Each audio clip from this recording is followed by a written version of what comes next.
시청자 여러분 안녕하십니까? BOA 뉴스투데이 시작합니다.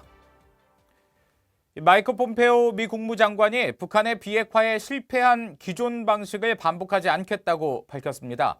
전날 트럼프 대통령에 이어 스웨덴 실무협상 결렬 이후 2주 만에 첫 반응을 밝힌 건데 북한의 핵 포기를 위해 할 일이 많다고도 했습니다.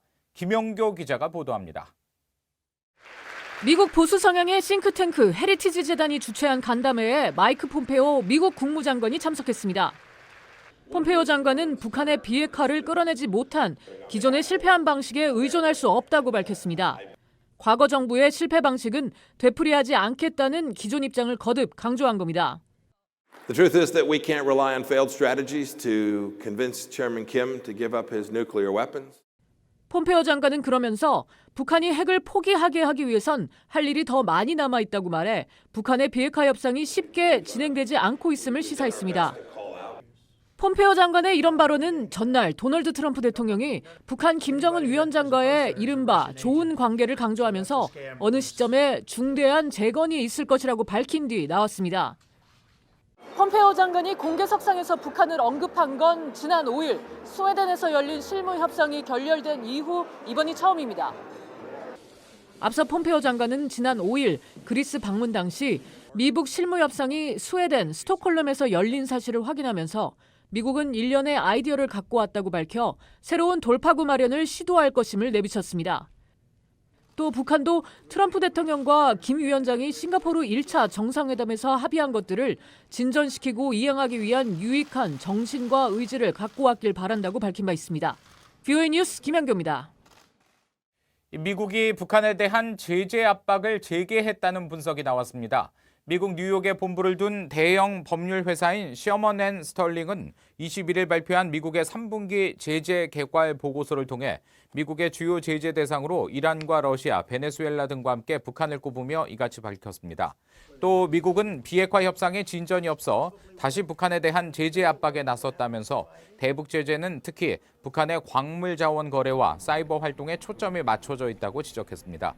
이 보고서는 지난 7월부터 석 달간 미 재무부가 3차례에 걸쳐 석탄 수출 등 북한의 불법 hand적과 해킹 공격에 연루된 인물과 기관, 회사 등을 특별 제재 대상으로 지정한 조치 등을 통해 이 같은 분석이 가능하다고 설명했습니다.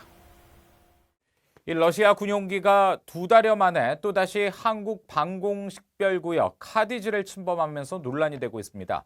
미 전직 관리들은 미한일 삼각공조의 균열을 노린 움직임으로 분석했습니다. 김동현 기자가 전해드립니다. 러시아 군용기 6대가 지난 20일 한국 방공식별구역을 또다시 비행해 한국 전투기들이 대응 출격했다고 한국군 군당국이 밝혔습니다. 빈센트 브룩스 전 한미연합사령관은 VOA에 영내 갈등을 조장하기 위한 러시아의 의도적 비행으로 규정했습니다. Done intentionally to agitate regional issues. And so I think that this is something that South Korea is going to have to think its way through in terms of what its defense means and what this also means to the alliance. 또 러시아와 중국 모두 빈번히 한국과 일본의 방공식별구역을 비행하고 있다면서 북한 문제와 상관없이 한반도의 지속적인 갈등 요인이 될 것으로 전망했습니다. 특히 러시아는 비행작전 전 이해 득실을 면밀히 따진다면서 미한일 삼각공조가 제대로 작동하는지 시험했을 것이라고 지적했습니다.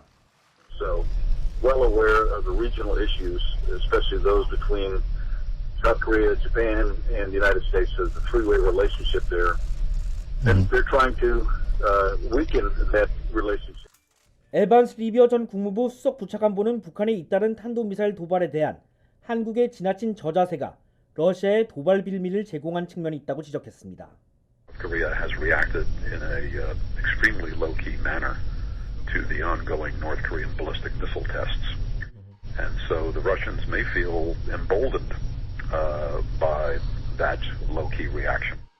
주러 주한 미국 대사를 지낸 알렉산더 버시바우 전 북대서양 조약기구 사무차장은 VOA에 러시아 군용기들이 울릉도와 독도 사이를 항로로 설정한 건 한일 영유권 분쟁을 부추기려는 의도가 크다고 분석했습니다. Earlier with the Chinese was, as they would say in their rhetoric, not accidental, and that may be at least part of the explanation for the exact flight path that was chosen. 미국의 전직 고위 관리들은 러시아가 한국 영공을 직접 침범하지 않는 데 주목했습니다. 이런 가운데 국무부 관계자는 이번 러시아의 행위를 도발적인 공군 작전이라면서 영내 불안정을 만들려는 러시아의 시도를 막기 위해 동맹인 한국을 강력히 지지한다고 밝혔습니다. VOA 뉴스 김동윤입니다. 이 북한이 유엔 총회 회의에서 또다시 유엔군 사령부를 비난하며 해체를 주장했습니다. 이 북한의 이런 주장은 해마다 반복되고 있는 건데 최근 한국에서도 유엔사 역할에 대한 논란이 나왔습니다. 함지하 기자의 보도입니다. 유엔 총회에서 법률을 다루는 제6위원회 회의에서 북한은 다시 유엔군 사령부에 대해 해체를 요구했습니다. 김인철 북한 대표부 서기관은 유엔 사령부를 유령 기관이라면서 한반도 평화와 안보를 위해 해체가 필요하다는 기존의 북한 주장을 또다시 되풀이했습니다. The UN command in South Korea is a ghost entity that had only abused the name of the UN but has nothing to do with it. 김 서기관은 특히 1975년에 열린 30차 유엔 총회에서 한반도 평화와 안보를 위한 유엔사 해체와 모든 미군의 철수를 촉구하는 내용의 결의가 채택됐었다는 점을 근거로 들며 유엔사 해체의 필요성을 주장했습니다. 당시 유엔 총회는 한국 측의 항구적 평화 보장 협상 등과 북한 측 입장에 형평을 맞춰 결의안을 처리했는데 북한은 자신들의 주장만 계속 반복하는 겁니다. 유엔 사령부는 북한의 남침으로 시작된 한국 전쟁 직후 유엔 안보리 결의에 따라 창설됐으며 유엔사 해체 역시 안보리 결의로만 가능하다고 유엔사 측은 밝혀왔습니다. Will invariably be calls for the disbandment of UNC.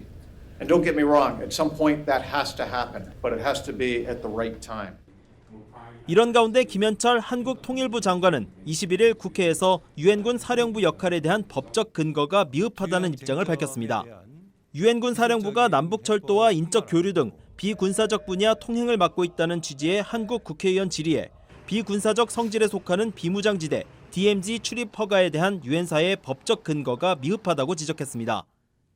이번 북한 주장에 대해 한국 측은 그동안 유엔사에 대한 입장은 여러 차례 밝혀왔다며 북한 측 공세에 맞대응하지 않았습니다. VOA 뉴스 함지아입니다. 이 북한 여권만을 가지고 입국할 수 있는 나라들은 증가했지만 북한은 여전히 이 무비자 여행을 허가하지 않는 가장 폐쇄적인 국가로 나타났습니다. 전 세계 199개국을 대상으로 여권 순위를 매기는 캐나다 금융자문사 아톰캐피털이 발표한 2019년 여권지수 최신 자료에 따르면 북한의 여권 순위는 79위를 기록해 국제사회의 대북제재 여파로 북한의 외교적 고립이 심화된 지난 2015년 86위 이후 가장 높았습니다. 최근 도미니카 연방과 스리랑카, 코트디부아르 등이 북한을 비자 면제 대상국과 전자여행 허가국으로 추가하면서 북한인들의 무비자 방문 국가는 지난해 39개에서 올해 50개로 늘었습니다. 북한은 그러나 무비자 입국 허가 국가를 꼽은 여행 환영 지수에서 단 한 곳도 허가하지 않아 가장 폐쇄적인 국가로 나타났습니다. 유엔 인도주의 업무조정국이 지난 9월 초 태풍 링링의 피해를 입은 북한 황해도와 함경남도 지역 수재민들을 위한 긴급자금 600만 달러의 세부 내역을 공개했습니다.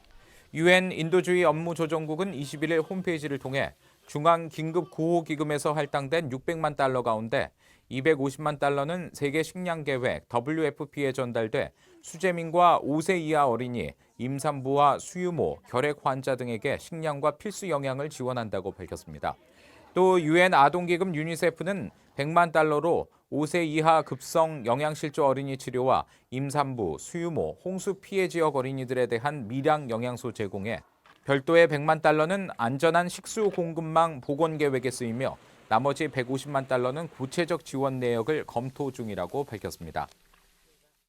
다음 달 평양에서 개최될 예정이었던 아시아 축구연맹 AFC컵 결승전 장소가 중국 상하이로 변경됐습니다. 아시아 축구연맹은 22일 보도자료를 통해 다음 달 2일 평양 김일성 경기장에서 예정됐던 북한 425 체육단과 레바논의 알 아헤드 간의 2019 AFC컵 결승전 장소를 상하이로 변경했다고 밝혔습니다. 그러면서 북한에서 결승전을 치르기에는 방송 중계에 대한 우려와 보급상 어려움이 있다는 상업적 파트너들의 문제 제기가 있었다면서 상업과 방송, 접근성 등을 고려해 중립국에서 결승전을 치른다고 설명했습니다. 이번 결정은 앞서 북한이 지난주 한국과 2022년 카타르 월드컵 아시아 2차 예선을 관중과 방송 중계 없이 치른 데에 대한 비판이 이어지는 가운데 나왔습니다. 이상으로 VOA 뉴스투데이 마칩니다. 함께해 주신 여러분 고맙습니다.